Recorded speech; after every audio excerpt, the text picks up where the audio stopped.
or hospitals or drug companies, but just to make it fair. Look, and we're so lucky to have a great congressional delegation, including without hyperbole, two of the best senators in the United States Senate I've ever served with.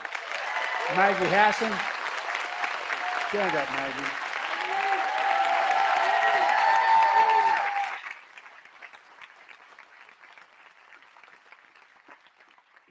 Jeannie couldn't make it today, but she's a dear friend and a great ally. But she sent somebody who, if I have to be in a fight, I want in my corner. Stand up, pal. Billy Shea. Look, I'm here in New Hampshire to talk about the budget I released today that would, what I think, help in a big way. As you just heard, Rose, many heard her say, many Americans pay for prescription drugs more money than anywhere in the country. If I got you on Air Force One with me and flew you to Toronto, to Berlin, to London, to Rome, any place in the world, with the same prescription you might have for whatever you need, no matter what it is, and we could, by the same company, you could get it in all those cities. And guess what? It costs you between 40 and 60% less. That's a fact. That's not hyperbole. That's a fact. That's wrong. And guess what? I've been trying for years and years, the U.S. Senator, to end it, and I'm ending it now. Through the Inflation Reduction Act, the law I proposed and signed, not one Republican I voted for it, we finally beat Big Pharma. Caps total prescription drug costs for seniors and Medicare $2,000 a year, even for expensive drugs. Maximum. Right now, for example, this is already passed. I got it passed already. We got it passed. That beginning in the next year, at the end of this term, what's going to happen is the cost for all of the prescription drugs for seniors, including cancer drugs that cost 10, 12, 15,000 bucks a year, will not have to pay more than $2,000 a year, period. Working with Maggie and Jeannie, I want to cap prescription drug costs to $2,000 a year for Rose and for everyone, not just seniors. It could be transformational. But that's not all. Instead of paying as much as 400 bucks a month for insulin for seniors with diabetes, you now only have to pay 35 bucks a month. Well, you know why we did that? I've been fighting that a long time too. I bet every one of you knows somebody who needs insulin for diabetes, yourself or somebody else. Well, it costs as much as 400 a month. You know how much it costs to make that? $10, T-E-N, $10.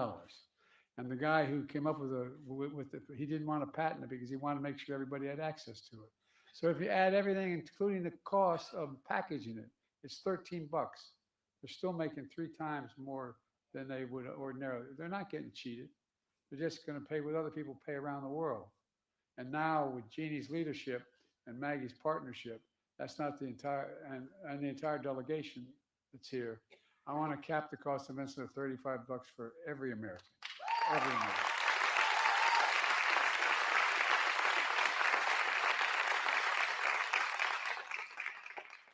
When I first got it passed, it included all Americans. When we got it reauthorized, the other team wouldn't do it, so only for seniors. Look, for years people talked about this, but we finally got it done and gave Medicare the power to negotiate lower drug prescription costs, just like the VA's been able to do for veterans for a long time.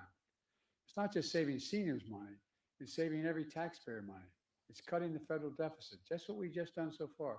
Cut the federal deficit over time by $160 billion. That's $160 billion Medicare does not have to pay out because they're paying a rational price for this drug, not just this exorbitant price from before. Look, this year Medicare is negotiating lower prices for some of the costliest drugs on the market that treat everything from heart disease to arthritis. That's in the law that we've already passed. Now it's time to go further and give Medicare the power to negotiate lower prices for even more drugs over the next decade. Folks, if we're able to do that, we'll not only save lives, we're going to save taxpayers another estimated $200 billion. $200 billion taxpayers will not have to pay the drug companies for exorbitant prices that aren't warranted. And folks, with Maggie and your delegation's help, I've already cut the federal deficit by $1 trillion. signed a bipartisan budget deal to cut another $1 trillion over the next decade if they stick with the deal.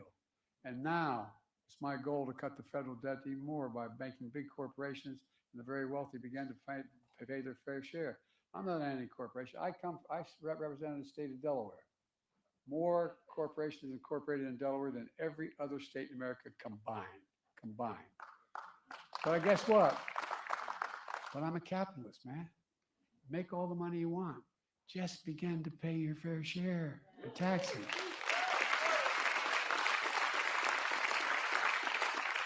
You may remember the big fight I had not long ago, and the reason why I was able to cut the deficit already by $7 billion in the first year. And that was because we found out that we wanted to make sure that there were 50 corporations that made $40 billion in 2021. Didn't pay a penny in taxes. I did an awful thing. I convinced us all to raise it to 15%. Isn't that awful? And it paid for everything that we've paid for what we've done so far and still cut the deficit. Look, a fair tax code is how we invest in things that make this country great. From healthcare, education, defense, and so much more, research, development. Here's the deal. The last administration enacted a $2 trillion tax cut. $2 trillion tax cut that benefits the very wealthy in the top 1%, the biggest corporations, and exploded the federal deficit.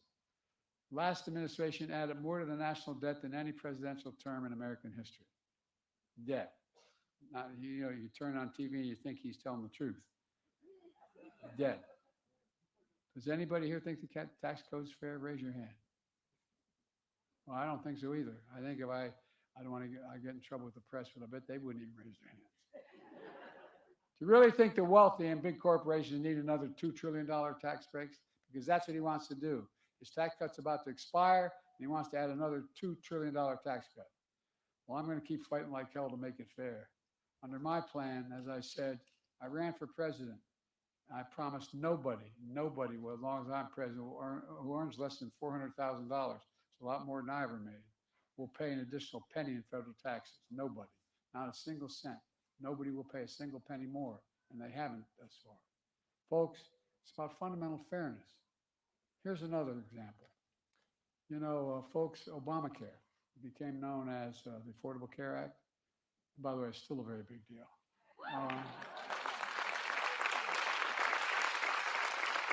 Over 100 million of Americans can no longer be denied health insurance because of a pre-existing condition.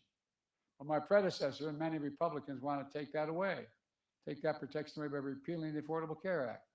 I'm not going to let it happen. We stopped them literally 50 times in the last administration. And we're going to stop them again. Folks,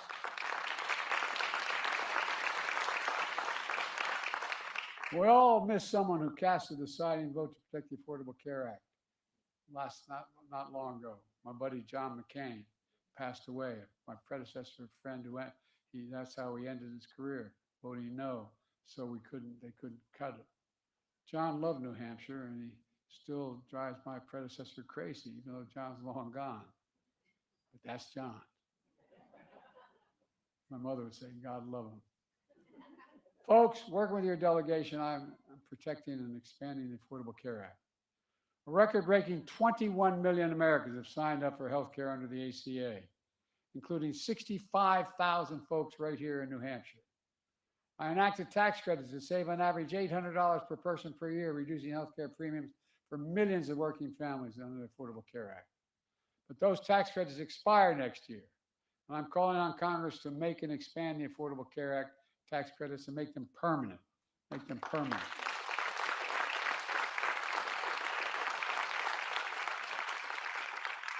Many of my Republican friends want to put Social Security and Medicare back on the chopping block again.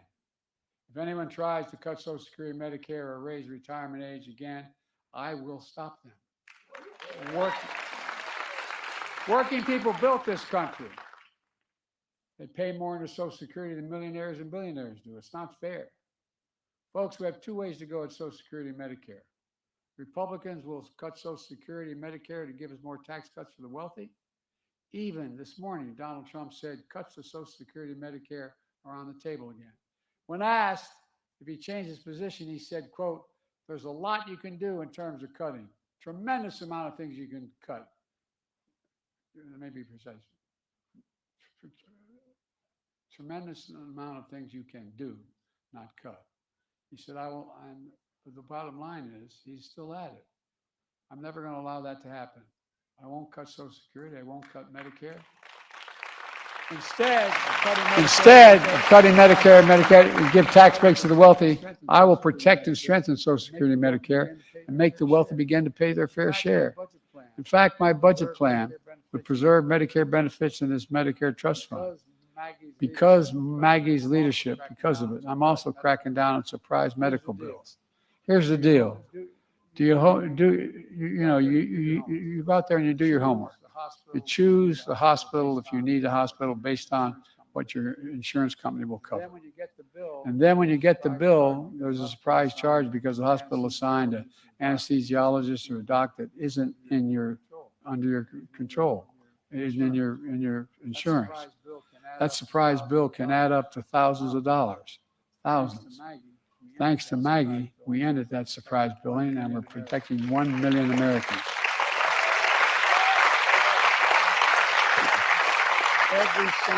Every single month from those surprise bills.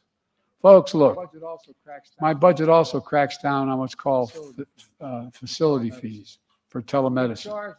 You get charged an extra fee if you're in a rural area and you have a virtual visit where neither you nor the doc is actually in the facility. That's just another junk fee. It's wrong. We got to end it. These surprise medical bills, junk fees add up to hundreds of dollars for ordinary families like the one I grew up in, and it makes a difference, although it does generate $20 billion in profit. That's what it does. Let me close with this. 4 years ago, this week, before I came to office, our country was hit with the biggest, worst pandemic and economic crisis in a century. Remember the anxiety and the fear? Record job losses, raging virus that would take more than 1 million American lives and leave millions of loved ones behind. It was estimated for every one who died, left behind 8 significant people: mother, father, brother, sister, aunt, uncle, an empty chair at the table. The mental health crisis that resulted from the isolation and loneliness. My predecessor, failed the most basic of any duty a president owes the American people. A duty to care. I believe that's unforgivable. I came to office determined to uphold the duty to care and get us through one of the toughest periods in our nation's history. And we have. Building the future of American possibilities. Building an economy from the middle out and the bottom up, not just the top down.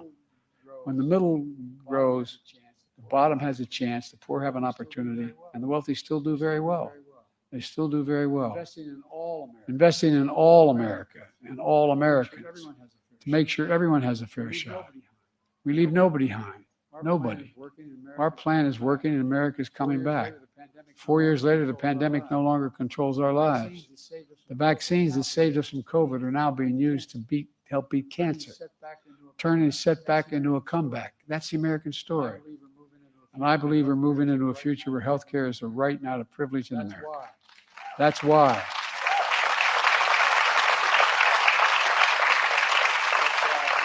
That's why I've never been more optimistic about our future. You just have to remember who we are. We're the United States of America. There's nothing beyond our capacity when we do it together.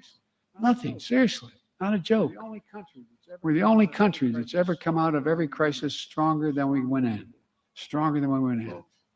And folks, give you one little example. You know, I may not get it done, but if you give me a Congress, I will. No, I'm serious. I may not get it done, but here's the deal. If you know how much we have 1,000 billionaires in America. That's not a bad thing, per se. You know what their average tax rate is? 8.2% taxes. Anybody want to trade their tax rate? No, I'm serious. If we just charge them, I had a tax code that charged them 25%, not the highest rate, 25%. You know how much that would raise over the next 10 years? $400 billion. $40 billion a year. $40 billion a year. Imagine what we could do. From cutting the deficit to providing for child care, to providing health care, to continue to provide our military with all they need. So folks, look, this is not beyond our capacity. We just have to listen.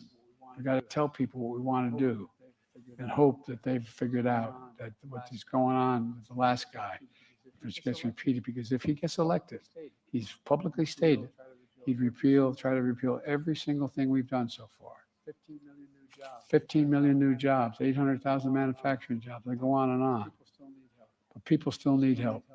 We still need help. Those people, the folks sitting at the kitchen table, they still need some help on the day-to-day things. And we're going to work on those as well. But at any rate, I've taken too much of your time. You're very gracious. Thank you all very much for being here. And as my mother would say, God bless you all. Thank you. God protect our troops. Thank you.